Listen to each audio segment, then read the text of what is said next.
माधो नामी एक चमार, जिसके ना घर था ना धरती, अपनी स्त्री और बच्चों सहित एक झोपड़े में रहकर मेहनत मजदूरी द्वारा पेट पालता था।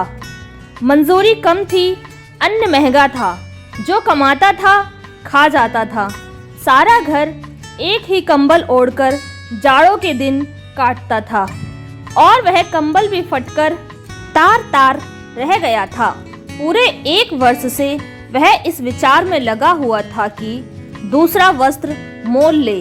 पेट मार मार कर उसने 3 रुपए जमा किए थे और 5 रुपए पास के गांव वालों पर आते थे। एक दिन उसने यह विचारा कि 5 रुपए गांव वाले से उगाकर वस्त्र ले आऊं। वह घर से चला। गांव में पहुंचकर वह पहले एक किसान के घर गया। किसान तो घर में नहीं था। उसकी स्त्री ने कहा कि इस समय रुपया मौजूद नहीं है, फिर दे दूंगी। फिर वह एक दूसरे घर पहुंचा, वहां से भी रुपया ना मिला। फिर वह बनिए की दुकान पर जाकर वस्त्र उधार मांगने लगा। बनिया बोला, हम ऐसे कंगालों को उधार नहीं देते, कौन पीछे पीछे फिरे, जाओ अपनी राह लो। वह निराश होकर घर को लौट पड़ा। राह में सोचने लगा, कितने अचरज की बात है कि मैं सारे दिन काम करता हूँ, उस पर भी पेट नहीं भरता। चलते समय स्त्री ने कहा था कि वस्त्र अवश्य लाना। अब क्या करूं, कोई उधार भी तो नहीं देता। किसानों ने कह दिया, अभी हाथ खाली है, फिर ले लेना। तुम्हारा तो हाथ खाली है, पर मेरा काम कैसे चले? तुम्हारे पास घर, पशु सब कुछ है, मेरे पास तो यह शरीर ही शरीर है। तुम्हारे पास अनाज के कोठे भरे पड़े हैं, मुझे एकाएक दाना मोल लेना पड़ता है। 7 दिन में 3 रुपए तो केवल रोटी में खर्च हो जाते हैं। क्या करूं, कहाँ जाऊं? हे भगवान! सोचता हुआ मंदिर के पास पहुंचकर देखता क्या है कि धरती पर कोई श्वेत वस्तु पड़ी है। अंधेरा हो गया, साफ न दिखाई देता है। माधो ने समझा कि किसी ने इसके वस्त्र छीन लिए हैं। मुझसे क्या मतलब? ऐसा ना हो इस झगड़े में पड़ने से मुझ पर कोई आपत्ति खड़ी हो जाए। चल दो। थोड़ी दूर गया था कि उसके मन में पछतावा हुआ। मैं कितना निर्दयी हूँ, कहीं है बेचारा भूखों न मर रहा हो। कितने शर्म की बात है कि मैं उसे इस दशा में छोड़ चला जाता हूँ। पर वह लौट पड़ा और उस आदमी के पास जाकर खड़ा हो गया। पास पहुंचकर माधो ने देखा कि वह मनुष्य भला चंगा जवान है, केवल शीत से दुखी हो रहा है। उस मनुष्य को आंख भरकर देखता था कि माधो को उस पर दया आ गई। अपना कोट उतारकर बोला, यह समय बातें करने का नहीं, यह कोट पहन लो और मेरे संग चलो। मनुष्य का शरीर स्वच्छ, मुख दयालु, हाथ पांव सुड़ेल थे। वह प्रसन्न बदन था। माधो से उसे कोट पहना दिया और बोला, मित्र अब चलो, बातें पीछे होती रहेंगी। मनुष्य ने परमेश भाव से माधे को देखा और कुछ न बोला। माधो, तुम बोलते क्यों नहीं? यहाँ ठंड है, घर चलो। यदि तुम चल नहीं सकते तो यह लो लकड़ी, इसके सहारे चलो। मनुष्य माधो के पीछे पीछे हो लिया। माधो, तुम कहाँ रहते हो? मनुष्य, मैं यहाँ का रहने वाला नहीं। माधो, मैंने भी यही समझा था, क्योंकि यहाँ तो मैं सबको जानता हूँ। तुम मंदिर के पास कैसे आ गए? मनुष्य, यह मैं नहीं बतला सकता। माधो, क्या तुमको किसी ने दुख दिया है? मनुष्य, मुझे किसी ने दुख नहीं दिया, अपने कर्मों का भाग है। परमात्मा ने मुझे दंड दिया है। माधो, निसंदेह परमेश्वर सबका स्वामी है, परंतु खाने को अन्न और रहने को घर तो चाहिए। तुम अब कहाँ जाना चाहते हो? मनुष्य, जहाँ ईश्वर ले जाए। माधो चकित हो गया। मनुष्य की बातचीत बड़ी प्रिय थी।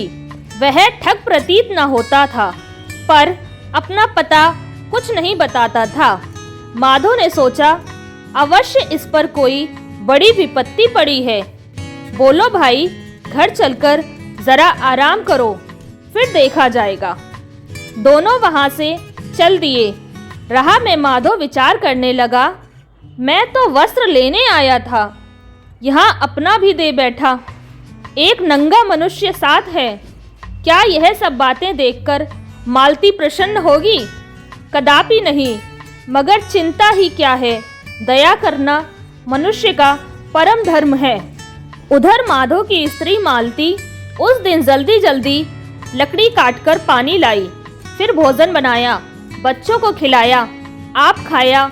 पति के लिए भोजन अलग रखकर कुर्ते में ढाका लगाती हुई वह विचार करने लगी कि ऐसा ना हो बनिया मेरे पति को ठग ले। वह बड़ा सीधा है, किसी से छल नहीं करता। बालक भी उसे फंसा सकता है। 8 रुपए बहुत होते हैं, इतने रुपए में तो अच्छे वस्त्र मिल सकते हैं। पिछली सर्दी किस कष्ट से कटी, जाते समय उसे देर हो गई थी, परंतु क्या हुआ, अब तक उसे आ जाना चाहिए था। इतने में आहट हुई। मालती बाहर आई, देखा कि माधो है, उसके साथ नंगे सिर एक मनुष्य है। माधो का कोट उसके गले में पड़ा है। पति के हाथों में कोई गठरी नहीं है। वह शर्म से सिर झुकाए खड़ा है। यह देखकर मालती का मन निराशा से व्याकुल हो गया। उसने समझा कोई ठग है। त्योरी चाकर खड़ी को देखने लगी कि वह क्या करता है। माधो बोला, यदि भोजन तैयार हो तो ले आओ। मालती जाकर जलकर राख हो गई। कुछ ना बोली, चुपचाप वहीं खड़ी रही। माधो ताड़ गया कि स्त्री क्रोध अग्नि में जल रही है। माधो, क्या भोजन नहीं बनाया आज? मालती क्रोध से, हाँ बनाया है, परंतु तुम्हारे वास्ते नहीं। तुम तो वस्त्र मोल लेने गए थे। यह क्या किया, अपना कोट भी दूसरे को दे दिया। इस ठग को कहाँ से लाए? यह कोई सदा बरत थोड़े ही चलता है। माधो, मालती, बस बस, बिना सोचे समझे किसी को बुरा कहना उचित नहीं है। पहले पूछ तो लो कि यह कैसा है। मालती, पहले यह बताओ कि रुपए कहाँ फेंके। माधो, यह लो अपने 3 रुपए, गांव वालों ने कुछ नहीं दिया। मालती रुपए लेकर, मेरे पास संसार भर के नंगे लोगों के लिए भोजन नहीं है। माधो, फिर वही बात, पहले इससे पूछ तो लो क्या कहता है।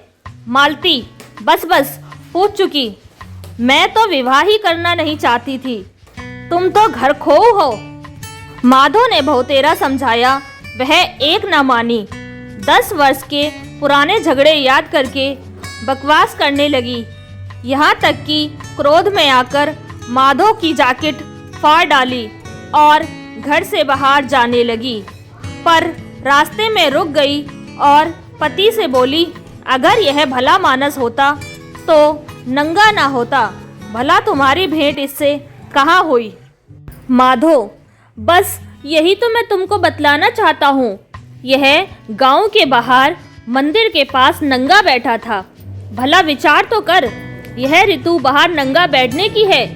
बेव गति से मैं वहां जा पहुंचा, नहीं तो क्या जाने यह मरता या जीता। क्या हम जानते हैं कि इस पर क्या विपत्ति पड़ी है? मैं अपना कोट पहनाकर इसे यहाँ ले आया हूँ। देख, क्रोध मत कर, क्रोध पाप का मूल है। एक दिन हम सबको यह संसार छोड़ना है। मालती कुछ कहना चाहती थी, पर मनुष्य को देखकर चुप हो गई। वह आंखें मूंदे, घुटनों पर हाथ रखे, मौन धारण किए हुए स्थिर बैठा था।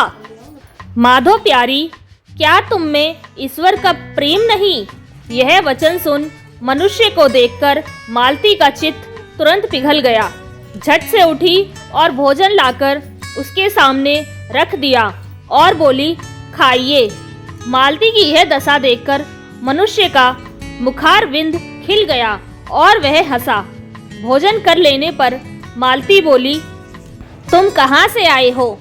मनुष्य, मैं यहाँ का रहने वाला नहीं हूँ। मालती, तुम मंदिर के पास किस प्रकार पहुँचे? मनुष्य, मैं कुछ नहीं बता सकता। मालती, क्या किसी ने तुम्हारा माल चुरा लिया? मनुष्य, किसी ने नहीं, परमेश्वर ने यह दंड दिया है। मालती, क्या तुम वहाँ नंगे बैठे थे? मनुष्य, हाँ, शीत के मारे ठिठुर रहा था। माधो ने देखकर दया की, कोट पहनाकर मुझे यहाँ ले आया। तुमने तरस खाकर मुझे भोजन खिला दिया। भगवान तुम दोनों का भला करे। मालती ने एक कुर्ता और दे दिया। रात को जब वह अपने पति के पास जाकर लेटी तो यह बातें करने लगी। मालती, सुनते हो? माधो, हाँ। मालती, अन्न तो चुका गया, कल भोजन कहाँ से करेंगे? शायद पड़ोसिन से मांगना पड़े। माधो, जिएंगे तो अन्न भी कहीं से मिल ही जाएगा। मालती, वह मनुष्य अच्छा आदमी मालूम होता है, अपना पता क्यों नहीं बतलाता? माधो, क्या जानूं, कोई कारण होगा। मालती, हम औरों को देते हैं पर हमको कोई नहीं देता। माधो ने इसका कुछ उत्तर नहीं दिया, मुंह फेरकर सो गया। प्रातःकाल हो गया। माधो जगा, बच्चे अभी सोए पड़े थे। मालती पड़ोसिन से अन्न मांगने गई थी। अजनबी मनुष्य भूमि पर बैठा आकाश की ओर देख रहा था, परंतु उसका मुख अप्रसन्न था। माधो, मित्र, पेट रोटी मांगता है, शरीर वस्त्र, अतएव काम करना आवश्यक है। तुम कोई काम जानते हो? मनुष्य, मैं कोई काम नहीं जानता। माधो, अभ्यास बड़ी वस्तु है। मनुष्य यदि चाहे तो सब कुछ सीख सकता है। मनुष्य में सीखने को तैयार हूँ, आप सिखा दीजिए। माधो, तुम्हारा नाम क्या है? मनुष्य, मैकू। माधो, भाई मैकू, यदि तुम अपना हाल सुनाना नहीं चाहते तो ना सुनाओ, परंतु कुछ काम अवश्य करो। जूते बनाना सीख लो और यहीं रहो। मैकू, बहुत अच्छा। अब माधो ने मैकू को सूत बांटना, उस पर मोम चना, जूते सीना आदि काम सिखाना शुरू कर दिया। मैकू 3 दिन में ही ऐसे जूते बनाने लगा मानो सदा से चमार का ही काम करता रहा हो। वह घर से बाहर नहीं निकलता था, बोलता भी बहुत कम था। अब तक वह केवल एक बार उस समय हंसा था जब मालती ने उसे भोजन कराया था, फिर वह कभी नहीं हंसा। धीरे धीरे 1 वर्ष बीत गया। चारों ओर धूम मच गई कि माधो का नौकर मैकू जैसे पक्के मजबूत जूते बनाता है, दूसरा कोई नहीं बना सकता। माधो के पास बहुत काम आने लगा और उसकी आमदनी बहुत बढ़ गई। एक दिन माधो और मैकू बैठे काम कर रहे थे कि एक गाड़ी आई। उसमें से एक धनी पुरुष उतरकर झोपड़े के पास आया। मालती ने झट से किवाड़ खोल दिए। वह भीतर आ गया। माधो ने उठकर प्रणाम किया। उसने ऐसा सुंदर पुरुष पहले कभी नहीं देखा था। वह स्वयं दुबला था, मैकू और भी दुबला, और मालती तो हड्डियों का पिंजरा थी। वह पुरुष तो किसी दूसरे ही लोक का वासी जान पड़ता था। लाल मुंह, चौड़ी छाती, तनी हुई गर्दन, मानो सारा शरीर लोहे में लहा हुआ है। पुरुष, तुम में उस्ताद कौन है? माधो, हुजूर मैं। पुरुष, चमड़ा दिखाकर, तुम यह चमड़ा देखते हो? माधो, हाँ हुजूर। पुरुष, तुम जानते हो कि यह किस जात का चमड़ा है? माधो, महाराज, यह चमड़ा बहुत अच्छा है। पुरुष, अच्छा, मूर्ख कहीं का, तुमने शायद ऐसा चमड़ा कभी नहीं देखा होगा। यह जर्मन देश का चमड़ा है, इसका मोल 20 रुपए है। माधो भय से बोला, भला महाराज, ऐसा चमड़ा मैं कहाँ से देख सकता था? पुरुष, अच्छा, तुम इसका बूट बना सकती हो? माधो, हाँ हुजूर, बना सकता हूँ। पुरुष, हाँ, हुजूर की बात नहीं, समझ लो कि चमड़ा कैसा है। और बनवाने वाला कौन है। यदि साल भर के अंदर कोई टाँका उखड़ गया अथवा जूते का रूप बिगड़ गया तो तुम्हें बंदी खाने जाना पड़ेगा, नहीं तो 10 रुपये मंजूरी मिलेगी। माधो ने मैकू की ओर कनखिया से देखकर धीरे से पूछा कि काम ले लूं? उसने कहा, हाँ ले लो। माधो नाप लेने लगा। पुरुष, देखो नाप ठीक लेना, बूट छोटा न पड़ जाए। मैकू की तरफ देखकर, यह कौन है? माधो, मेरा कारीगर। पुरुष मैकू से, ओहो देखो बूट 1 वर्ष चलना चाहिए, पूरा 1 वर्ष, कम नहीं। मैकू का उस पुरुष की ओर ध्यान ही नहीं था। वह किसी और ही धुन में मस्त बैठा हंस रहा था। पुरुष क्रोध से, मूर्ख, बात सुनना चाहता है कि हंसता है? देखो बूट बहुत जल्दी तैयार कर देना, देर ना होने पाए। बाहर निकलते समय पुरुष का मस्तक द्वार से टकरा गया। माधो बोला, सिर है कि लोहा, किवाड़ ही तोड़ डाला था।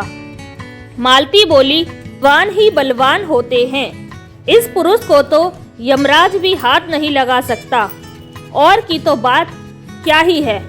उस आदमी के जाने के बाद माधो ने मैकू से कहा, भाई काम तो ले लिया है, कोई झगड़ा न खड़ा हो जाए।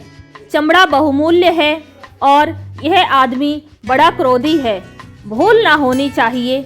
तुम्हारा हाथ साफ हो गया है, बूट काट तुम दो, सी मैं दूंगा। मैकू बूट काटने लगा। मालती नित्य अपने पति को बूट काटते देखा करती थी। मैकू की काट देखकर चकराई कि वह यह क्या कर रहा है। शायद बड़े आदमियों के बूट इसी प्रकार काटे जाते हों। यह विचार कर चुप रह गई। मैकू ने चमड़ा काटकर दोपहर तक स्लीपर तैयार कर लिए। माधो जब भोजन करने उठा तो देखता क्या है कि बूट की जगह स्लीपर बने रखे हैं। वह घबरा गया और मन में कहने लगा, इस मैकू को मेरे साथ रहते 1 वर्ष हो गया, ऐसी भूल तो उसने कभी नहीं की। आज इसे क्या हो गया? उस पुरुष ने तो बूट बनाने को कहा था, इसने तो स्लीपर बना डाले। अब उसे क्या उत्तर दूंगा? ऐसा चमड़ा और कहाँ से मिल सकता है? मैकू ने मित्र से कहा, यह तुमने क्या किया? उसने तो बूट बनाने के लिए कहा था ना, अब मेरे सिर के बाल ना बचेंगे। यह बातें हो ही रही थी कि द्वार पर एक आदमी ने आकर पुकारा। मालकिन ने किवाड़ खोल दिए। यह उस धनी आदमी का वही नौकर था जो उसके साथ यहाँ आया था। उसने आते ही कहा, राम राम, तुमने बूट बना तो नहीं डाले? माधो, हाँ बना रहा हूँ। नौकर, मेरे स्वामी का देहांत हो गया, अब बूट बनाना व्यर्थ है। माधो, अरे? नौकर, वह तो घर तक भी पहुँचने नहीं पाए, गाड़ी में ही प्राण त्याग दिए।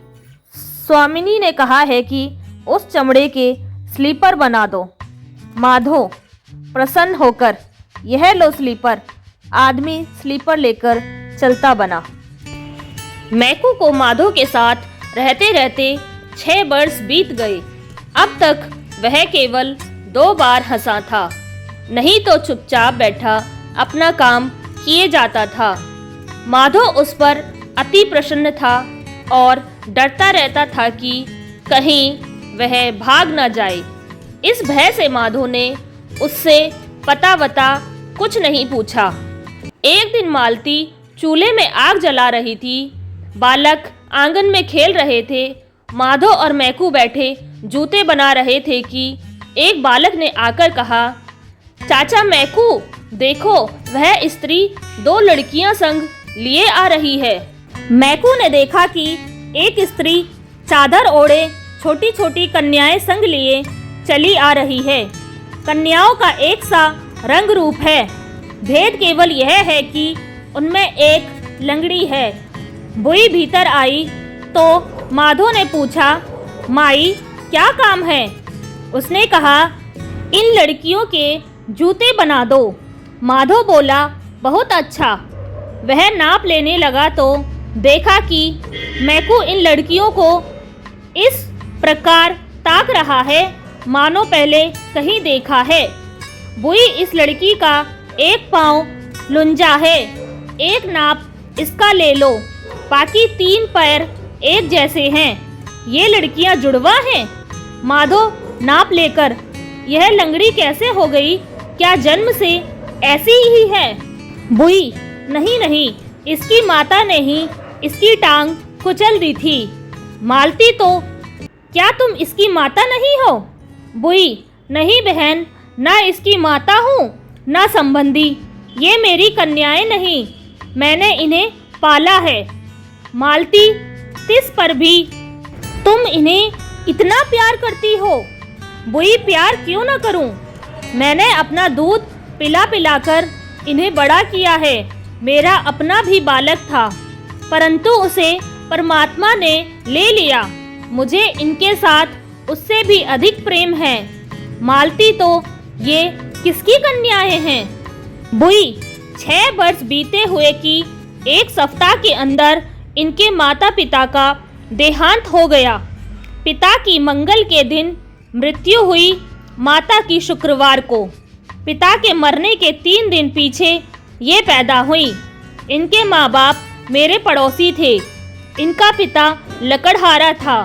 जंगल में लकड़ियाँ काटते काटते वृक्ष के नीचे दबकर मर गया। उसी सप्ताह में इनका जन्म हुआ था। जन्म होते ही माता भी चल बसी। दूसरे दिन जब मैं उससे मिलने गई तो देखा कि बेचारी मरी पड़ी है। मरते समय करवट लेते हुए इस कन्या की टांग उसके नीचे दब गई। गाँव वालों ने उसका दाह कर्म किया। इसके माता पिता रंक थे, कौड़ी पास ना थी। सब लोग सोचने लगे कि कन्याओं को कौन पाले। उस समय वहाँ मेरी गोद में 2 महीने का बालक था। सबने यही कहा कि जब तक कोई प्रबंध ना हो तुम ही इनको पालो। मैंने उन्हें संभाल लिया। पहले पहल मैं इस लंगड़ी लड़की को दूध नहीं पिलाया करती थी, क्योंकि मैं समझती थी कि यह मर जाएगी। पर फिर मुझे इस पर दया आ गई और इसे भी दूध पिलाने लगी। उस समय परमात्मा की कृपा से मेरी छाती में इतना दूध था कि 3 बालकों को पिलाकर भी बह निकलता था। मेरा बालक मर गया, ये दोनों पल गई। हमारी दशा पहले से अब बहुत अच्छी है। मेरा पति एक बड़े कारखाने में नौकर है। मैं इन्हें प्यार कैसे ना करूं? ये तो मेरा जीवन आधार हैं। यह कहकर बुई ने दोनों लड़कियों को छाती से लगा लिया। मालती, सत्य है, मनुष्य माता पिता के बिना जी सकता है, परंतु ईश्वर के बिना जीता नहीं रह सकता। ये बातें हो ही रही थी कि सारा झोपड़ा प्रकाशित हो गया। सबने देखा कि मैकू कोने में बैठा हंस रहा है। बुई लड़कियों को लेकर बाहर चली गई तो मैकू ने उठकर माधो और मालती को प्रणाम किया और बोला, स्वामी, अब मैं विदा चाहता हूँ। परमात्मा ने मुझ पर दया की। यदि कोई भूल चूक हुई हो तो क्षमा करना। माधो और मालती ने देखा कि मैकू का शरीर तेजोमय हो रहा है। माधो दंडवत करके बोला, मैं जान गया कि तुम साधारण मनुष्य नहीं। अब मैं तुम्हें नहीं रख सकता, ना कुछ पूछ सकता हूँ।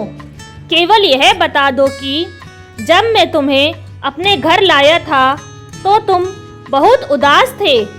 जब मेरी स्त्री ने तुम्हें भोजन दिया तो तुम हंसे।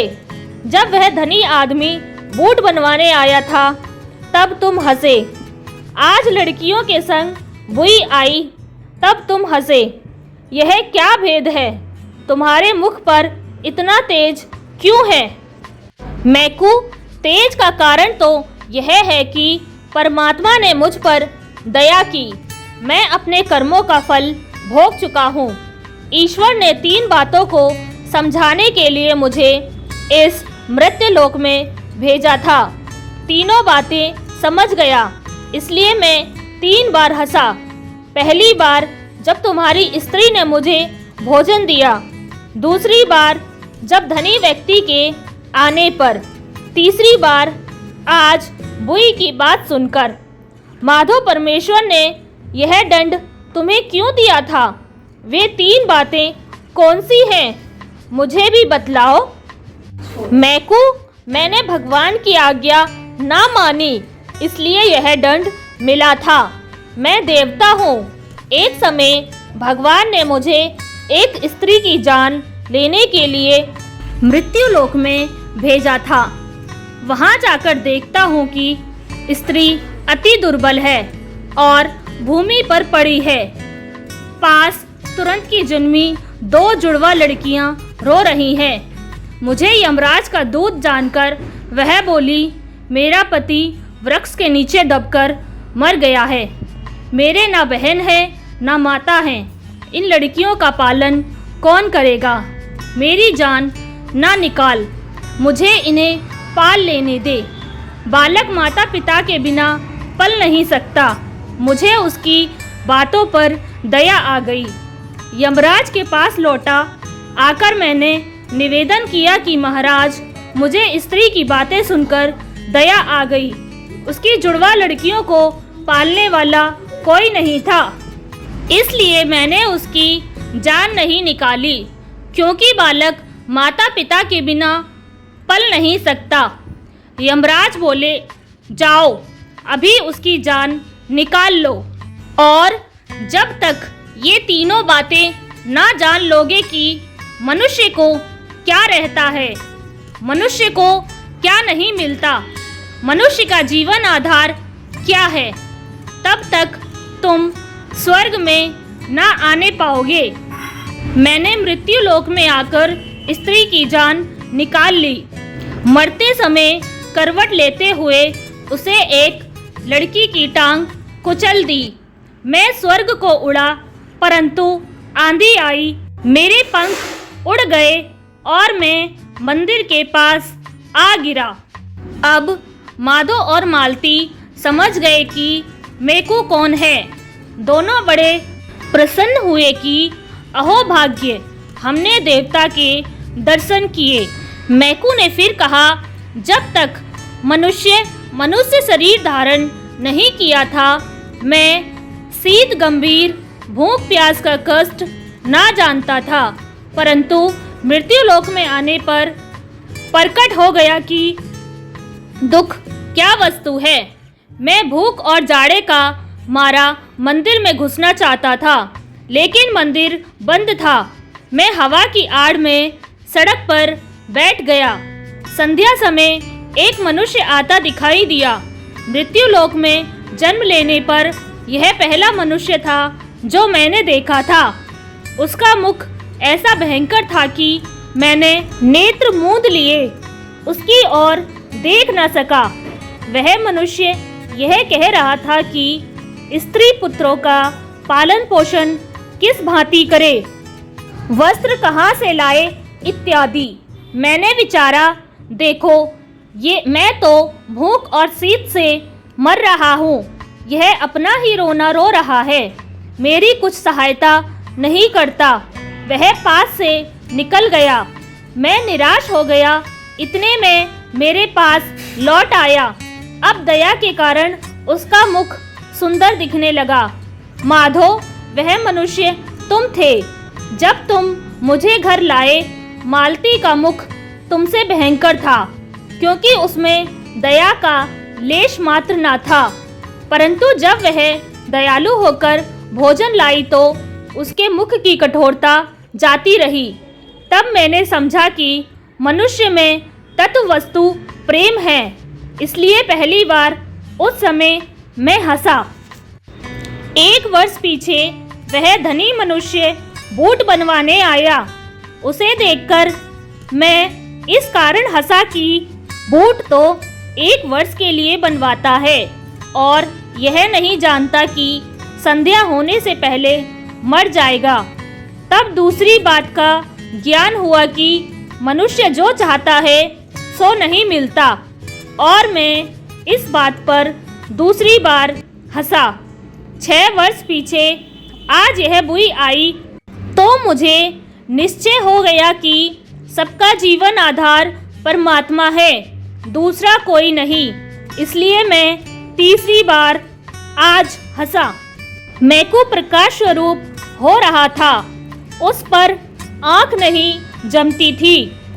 वह फिर कहने लगा, देखो प्राणी मात्र प्रेम द्वारा जीते हैं, केवल पोषण से नहीं जी सकते। वह स्त्री क्या जानती थी कि को कौन पालेगा। वह धनी पुरुष क्या जानता था कि गाड़ी में ही मर जाऊंगा, घर पहुंचना कहाँ। कौन जानता था कि कल क्या होगा, कपड़े की ज़रूरत होगी या कफन की। मनुष्य शरीर में केवल इस कारण जीता बचा कि तुमने और तुम्हारी स्त्री ने मुझसे प्रेम किया। वे अनाथ लड़कियां इस कारण पली कि एक बुई ने प्रेमवश होकर उन्हें दूध पिलाया। मतलब यह है कि प्राणी केवल अपने जतन से नहीं जी सकते, प्रेम ही उन्हें जिलाता है। पहले मैं समझता था कि जीवों का धर्म केवल जीना है, परंतु अब निश्चय हुआ कि धर्म केवल जीना नहीं किंतु प्रेम भाव से जीना है। इसी कारण परमात्मा किसी को यह नहीं बतलाता कि तुम्हें क्या चाहिए, बल्कि हर एक को यही बतलाता है कि सबके लिए क्या चाहिए। वह चाहता है कि प्राणी मात्र प्रेम में मिले रहें। मुझे विश्वास हो गया कि प्राणों का आधार प्रेम है। प्रेमी मनुष्य परमात्मा में और परमात्मा प्रेमी मनुष्य में सदैव निवास करता है। सारांश यह है कि प्रेम और परमेश्वर में कोई भेद नहीं है। यह कहकर देवता स्वर्ग लोक को चला गया। यहीं इस प्यारी सी कहानी का अंत होता है। दोस्तों, अगर आपको यह कहानी अच्छी लगी हो और आप ऐसी ही अन्य कहानियाँ सुनना चाहते हो तो इस कहानी को ज़्यादा से ज़्यादा लोगों तक शेयर करें और इस चैनल को सब्सक्राइब करें। धन्यवाद।